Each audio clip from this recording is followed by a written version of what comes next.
The advent of Twitter was unique insofar as it was the first time that you connected a massive amount of people and really condensed the sort of conveyance by which people could convey themselves or express themselves on any opinion or view or commentary that they wish to make on a daily basis. And really, it was the first time that you saw that in sort of a more streamlined format. Of course, up to this point, you had forums, public forums that were available all across the internet going from the 90s into the 2000s. But it wasn't until Twitter that you had basically a more streamlined process where people could receive up-to-date notifications whenever somebody made comments, and you could follow people or subscribe to them and like or support or reply to anything that they happen to say at any given time. And from there, you had sort of a condensation of ideals spread over a large medium.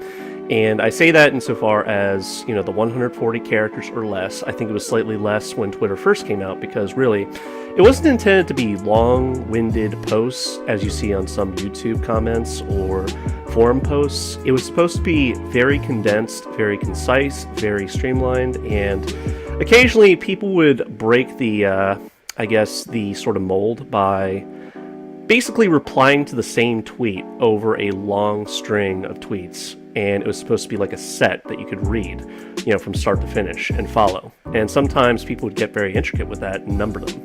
So I say this because really you didn't see this phenomena of connecting so many diverse-minded people in one particular platform up until that point. And I'm sure there are good examples up until that point. I know that MySpace was more of an early start, sort of the Facebook phenomena. But at the same time, I'm just going by my particular experiences in what I've seen and witnessed and how it's sort of progressed from there. So in the beginning, you had a very good way to connect with a number of different people and just sort of express yourself how you saw fit. And from there, sort of, support could be given or garnered, or people could express, criticism duly or perhaps unduly towards whatever you happen to say.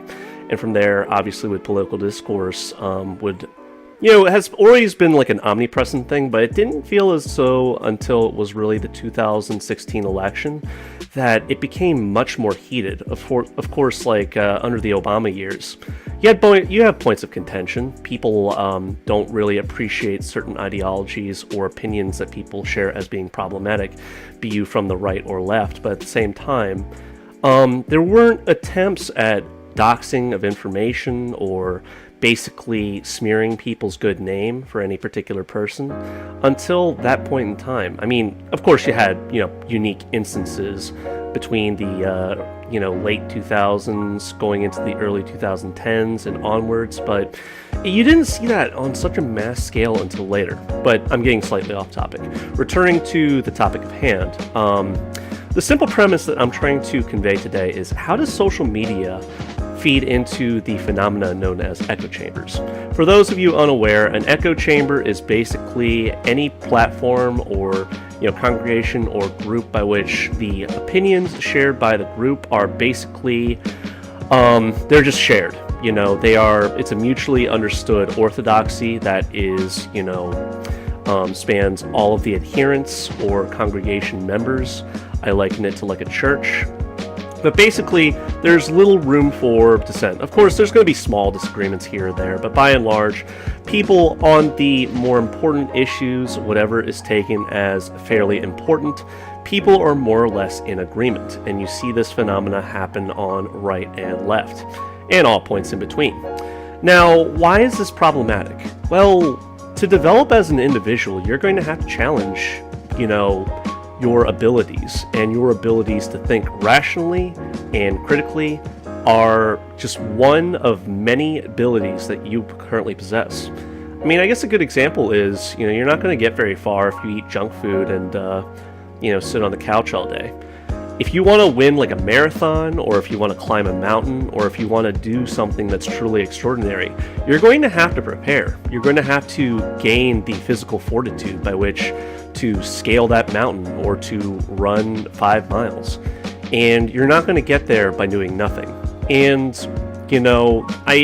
obviously there's some nuance and there's some perhaps not a good example or analogy, but while I'm thinking about on the subject, I say that because, some people, they take an ideology and they are already in a confused state. And I don't mean to be presumptive when I say this. I'm not trying to cite any particular individual, but I have known people that they develop to a certain point and then they cease developing from there.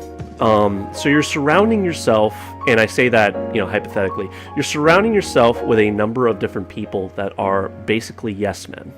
That whatever you happen to say, they are in agreement with, and you are in agreement with what they have to say to you. Okay? That sounds great, on paper, that you're not in a position where you're being threatened. Because criticism is apparently, a form of threat to you, your safety, your comfort, your well-being as an individual. People don't like that. People don't like being challenged. They don't like being contradicted. They don't like being criticized. They don't like being, judged. And you see that very plainly over all forms of social media. So how does this really facilitate echo chambers? When you have a massive amount of people all talking, in one public space, there's going to be disagreements that arise. There's going to be people that are going to be in agreement with you. There's going to be people that are in a disagreement with you. I've seen the best examples that I can cite without, pointing to Twitter as my catch-all, end-all, be-all, is that on Telegram, you would have these political discourse groups, and various political discourse groups would be, pretty much part and parcel. There'd be, very heated discussions about very complex issues that really don't have one singular simple answer or response to. And what generally happens is the chat room in question, and I just say this very broadly, I'm not going to cite any examples here. I've seen a couple. I don't like to protect some of the people that I used to associate with, or still maybe loosely associate with. I am just going to say that for all intents and purposes, the chat room in question starts off with a healthy mix of people that are on the right, left, and in between. And from there, you have a phenomena by which the people on the left take association and, basically form like an alliance-ship with people that think like them. And they demonize and they lionize the opposition. That anybody that holds problematic opinions contrary to their own, that are perceived as a challenge to their own, form into sort of like cliques and groups. So you have a situation where it's like, hey, this guy, he agrees with me, therefore he's an ally, and together we're going to resist these assholes because we have the right idea and they don't. So I say that because over time, you're going to have situations where basically both sides start to, they start to denigrate and just ostracize the other opposition. Not because of their core beliefs, but simply because they disagree with them. As in an objective, impartial review of what they present as an argument to them is not well received, not because it's structurally unsound, but because simply is antithetical to what they believe. So from there, what generally happens is you have a momentary period by which the people of the group either get banned from the group because the entire chat room undergoes a transition by which the admins, or should I say badmins in some cases, aren't completely impartial in their administration of the room. As in, they take sides. They are not as impartial as they are supposed to be for their given, position. And, there is definitely a component by which they, get a rise off of exercising their position of power. As in, they get to say who says what, who gets to stay here. So it's not quite as cut and dry as simply because they disagree with them. There's layers to this, but generally speaking, they're going to look with more scrutiny at the people that disagree with them on a political basis. And so from there, obviously some harsh words are exchanged, and people aren't always honest, whether intellectually or regarding the facts. So that being stated, the people on the left or the right, depending on which direction the room is slowly transitioning into, It could start as a centrist sort of aligned chat, but it could sort of undergo a process by which it turns into a predominantly leftist occupied chat or a rightist occupied chat. And then, from there, you have the more extreme elements of that respective group or room, basically espousing very borderline, asinine, and extreme ideologies that are more or less tolerated by the people that are, just kind of like in the middle, because, they don't feel that strongly to challenge them on them. But at the same time, they are embraced steadily by the people that are already on the left, and slowly have a situation where people, be it right or left, become more and more extreme in their views. And it's kind of like, you see this on Twitter because people will block you for either criticizing the ideologies that they present or the opinions that they present. And again, I would like to stress the importance that a lot of what is expressed is not fact, but rather opinion, not substantiated, in all cases by empirical fact. And, like I said before, they feel challenged, they feel threatened, they don't like that. You can also call these echo chambers hug boxes if you want, because, listen.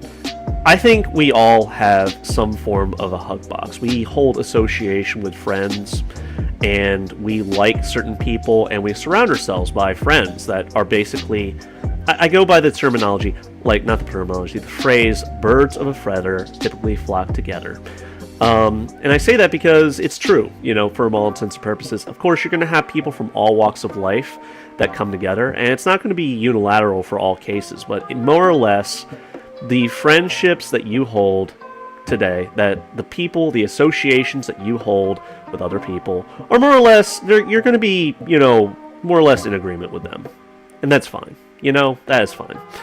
I'm sure you're going to disagree on fundamental issues. I certainly do with the friendships that I hold today. But at the same time, it's not really a topic of debate that we, or a discussion that we typically come up regularly. The people that I faced the most opposition with on a political basis was with people that I once held friendship with, that we had a falling out over, unsurprisingly, political discourse, but also just strangers that feel very strongly about a particular issue or ideology that they hold very near and dear to their chest, and challenge that is the worst thing that you can possibly do. So how does this facilitate echo chambers? Well, they want to align themselves with people that share their mentality, their views, their core ideologies. In some cases, there are certain ideologies that are considered orthodox to them, that it would be sacrilege to, bother, presenting any opinions or facts antithetical to that view. And it's a threat. And there is a component by which people have a certain paradigm by which they view the world. That the world that they see around them is viewed by a particular lens, whether, construed to right or left. So it's not really, it's like very difficult to sort of, diagnose the problem here. I say that because, I'm not going to sit down and psychoanalyze every individual that I have come into contact with over Twitter. But you have certain examples that are very good to point at and sort of like showcase as a case study about, why this is kind of a problem.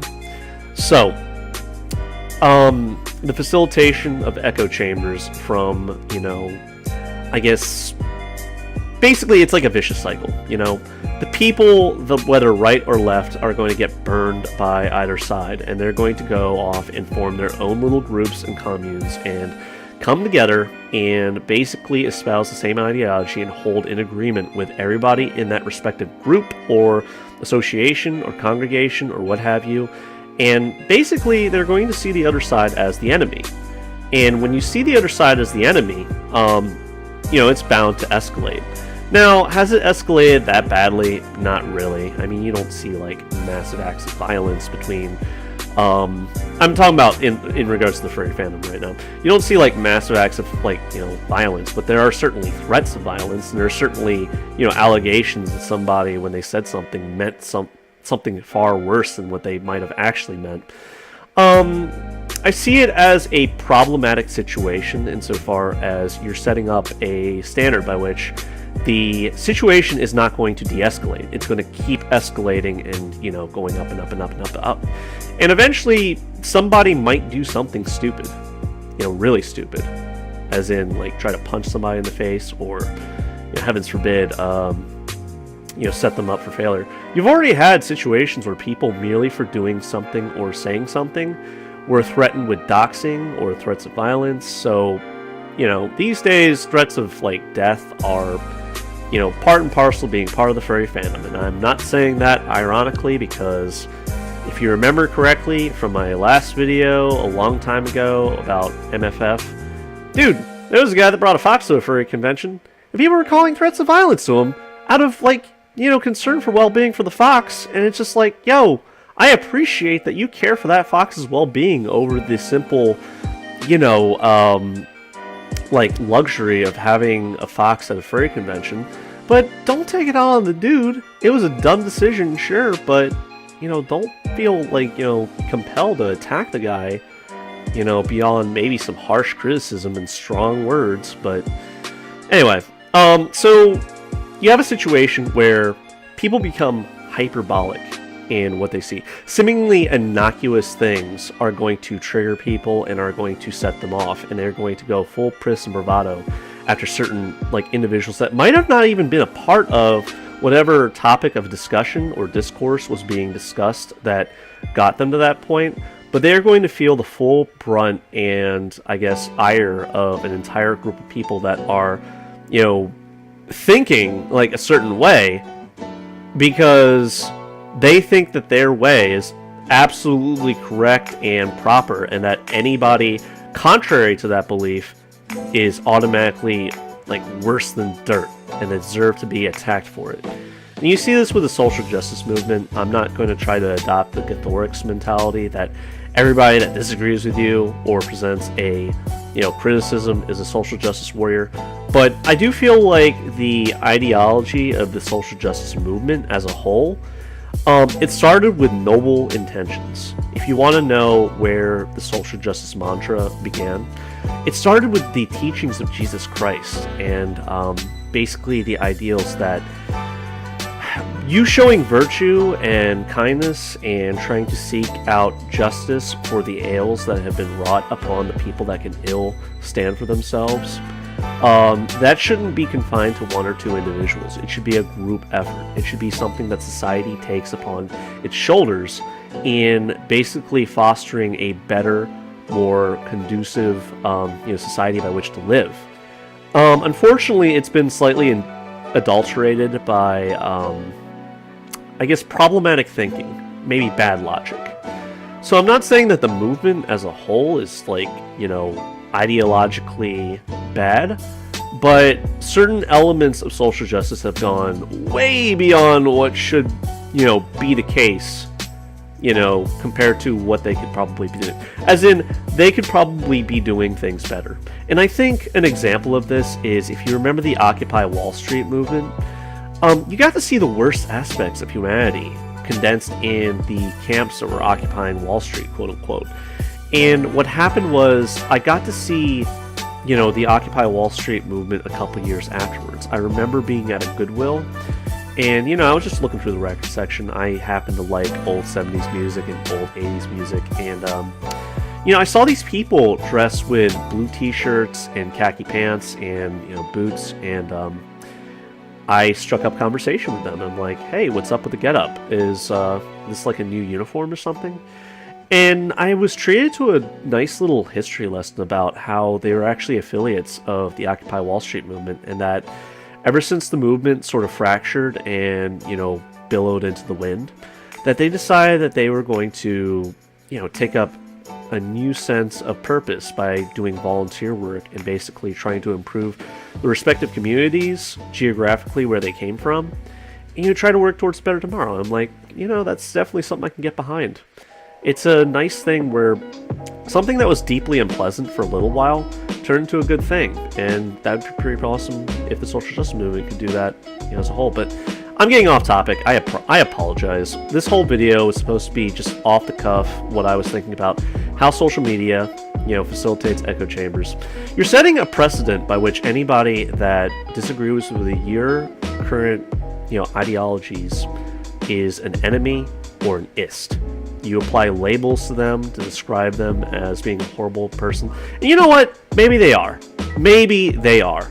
Maybe an objective, impartial review of their core ideologies and what they stand for as an individual is what you are labeling them as. But, it need not be that way. I'm not asking you to put yourself into harm's way to challenge your beliefs.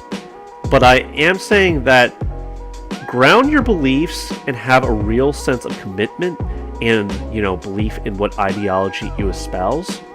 But also, don't just surround yourself by yes men.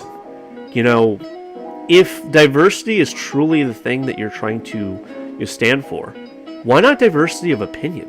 Because diversity of opinion, will challenge your core beliefs and make you think at the end of the day. You're going to question yourself. You're going to second guess yourself. And you're going to be better off for it because you're going to basically have new revelations as to, certain things that you believe today are either going to be strengthened or they're going to wither with time because they didn't have that much grounding in them, So, how does social media, facilitate echo chambers? Getting back to the topic of hand, as we get to the end of our time, I don't want to make this video too much longer.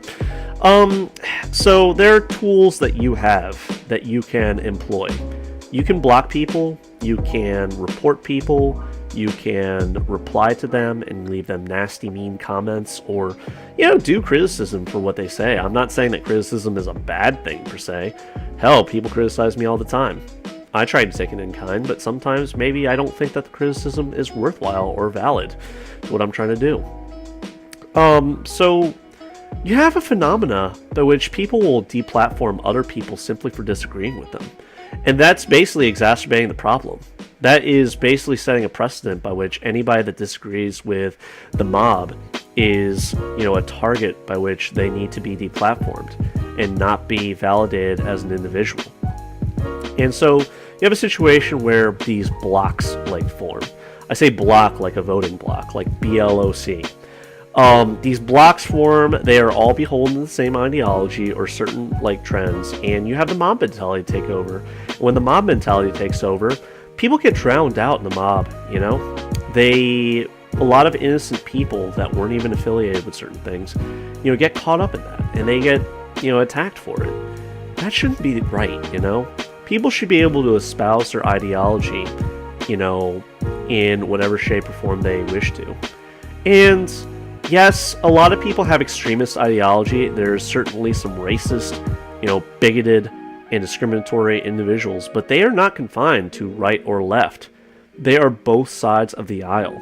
And, I've sort of pitched this ideal to people, and people get angry with me. They're like, oh, you're just spouting that horseshoe theory again. And yeah, but there is some credence to this, As in, both sides will employ the same tactics to get the same result. And who loses out at the end of the day? They both do, because those same tools that are used to get on the other side of the aisle, as it were, can be utilized against them, And they don't like it when that happens. See, when you approach politics, or hell, not even politics, I'd say the furry fandom has its own brand of politics. There's definitely a furry fandom politics going on. Especially, I will get to that in another video, but for right now, you shouldn't treat it like a scorecard. You shouldn't try to get up on, a leg up on the other side and, scratch a little mark on, your scoreboard, your proverbial scoreboard.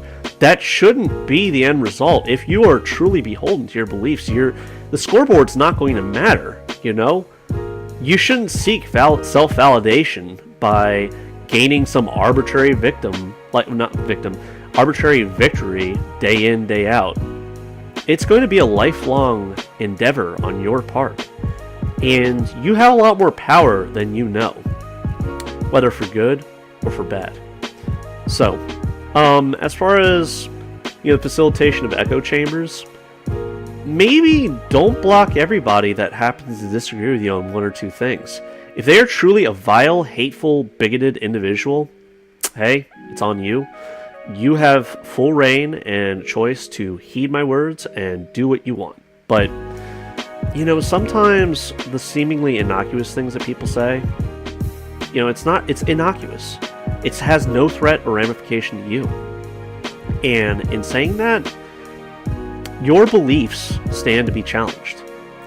And if it's not going to be the person that you're about to block today, it could be your employer, it could be your family, it could be your best friend at some pivotal moment in your lives. It could be anybody.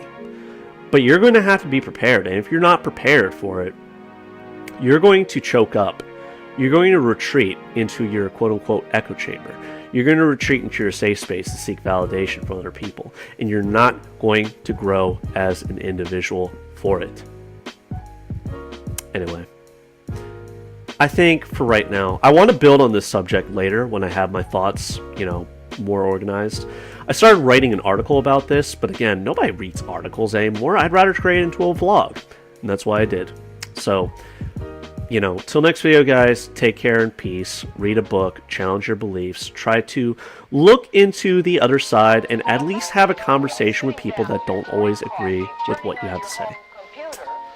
Hey, till next video, guys, take care and peace. I hope you all have a better one. Have a nice day. San Francisco papers are investing a lot of money to try and get a service just like that started. Science editor Steve Newman